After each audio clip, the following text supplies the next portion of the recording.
Čau Rado, ahoj. My zdravíme všechny skatery. Čau, čau. Takže dneska vás naučíme boardslide.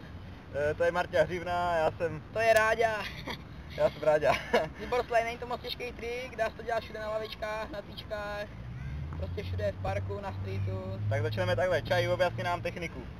Takže základem je umět trošku backside ollie, takže normálně si dáte nohy na olíčko, jedete na týčku nebo na lavičku, na cokoliv, vyskočíte, prostě jak kdyby backside ollie, takhle jedete a vracíte. No to na frontside nebo backside, no, takže trošku chybička. Doporučuju.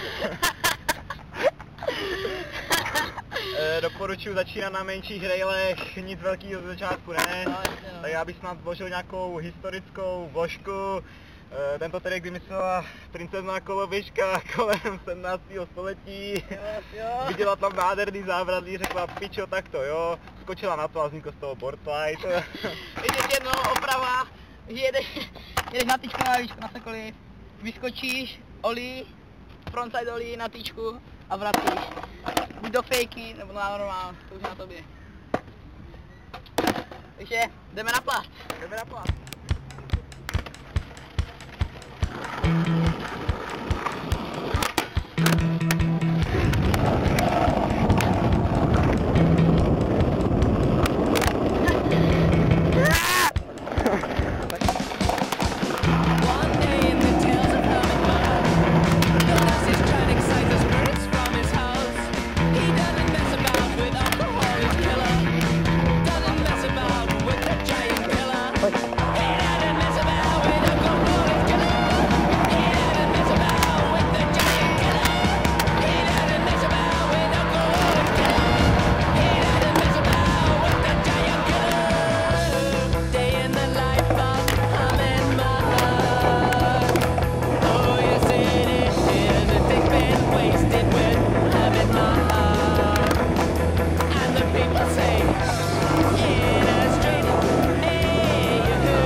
Tak to byl boardslide, jestli se vám to líbilo, podporujte tento trik, protože si to fakt zaslouží.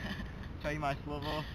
Jo, tak díky moc, že jste si shledli toto video, good luck a skateujte. Jo, skateujte. Skateujte prostě. A podporujte A mějte Tibet. z toho radost. A podporujte Tibet, vole. Jo.